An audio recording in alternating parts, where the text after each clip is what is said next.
चार तरीकार खाजा बाबा सरदारेली चार तरीकार खाजा बाबा सरदारेली गरीब नेवाजो खाजा हिंदेली गरीब नेवाजो खाजा हिंदेली चार तरीकार खाजा बाबा सरदारेली चार तरीकार खाजा बाबा सरदारेली गरीब नेवाजो खाजा हिंदेली गरीब नेवाजो खाजा हिंदेली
গরিবের বন্ধু খাজা মঈনুদ্দিন চিশতি। উনি এমন একজন আল্লাহর ওলি ছিলেন যিনি মায়ের গর্ভে থাকা অবস্থায় তার নিজের আমল ধারা আল্লাহর ওলি হয়েছে। কারণ নিজের মায়ের গর্ভে থেকে উনি জিকির করতেন, এটা প্রতিবেশী শুনতে পেতেন। গিয়াসউদ্দিন আহমদ সানজিরি যখন বাণিজ্য করতে ব্যবসার খাতিরে বাড়ি থেকে বের হয়ে যেতেন, তখন প্রায়ই শুনতে পারতেন যে ঘরের ভিতরে কেউ একজন জিকির করতেছে, ঘরের ভিতরে জিকির করতেছে। প্রতিবেশী সেটা কানা ঘোষা করতে থাকতো যে গিয়াসউদ্দিন আহমদ সানজিরি সে তো বাড়িতে নাই, তবে কিভাবে একটা ঘর থেকে শুধু একজন নারী থাকা সত্ত্বে তার ঘর থেকে এরকম পুরুষের আওয়াজ আসে।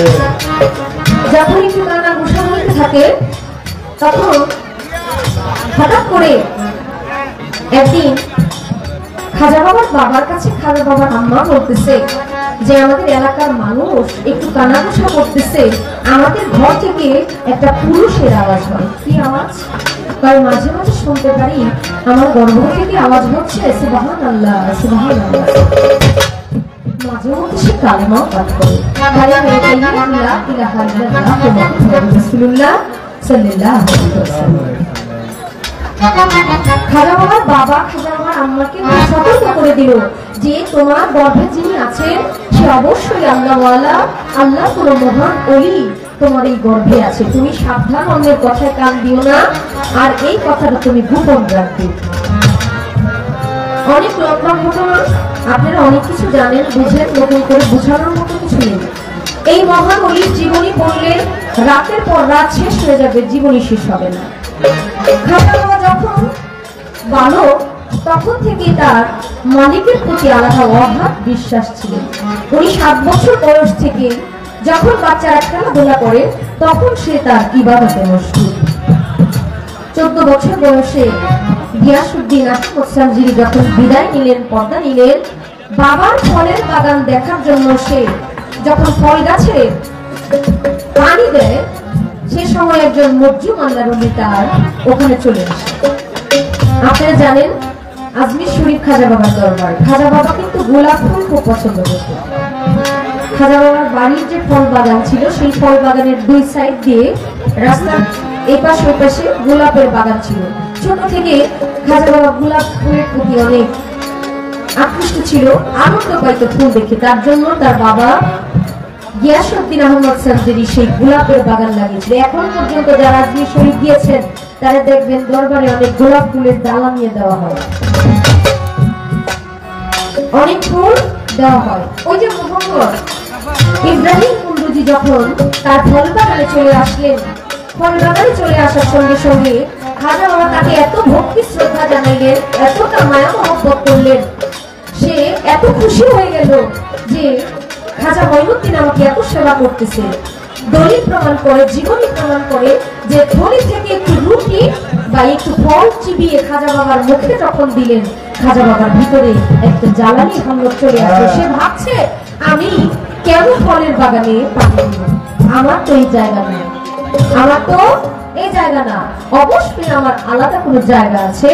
ইব্রাহিম কুন্ডুজির কাছ থেকে পরামর্শ নিয়ে সে তার মুর্শিদ বাড়ি চলে গেলেন।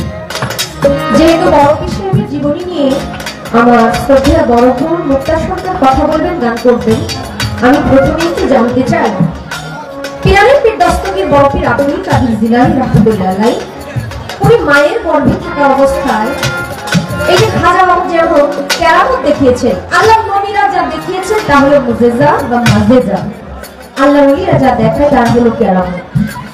মাওলা স্বয়ং মালিক যেটা দেখায় সেটা হলো কুদরত। সে বড় পীর সাহেব মায়ের গর্ভে থেকে কিছু কেরামত দেখিয়েছিলেন। আমার একটু জানা দরকার, বোঝা দরকার আসলে মায়ের গর্ভে থেকে উনি কি কেরামতটা দেখিয়েছিলেন।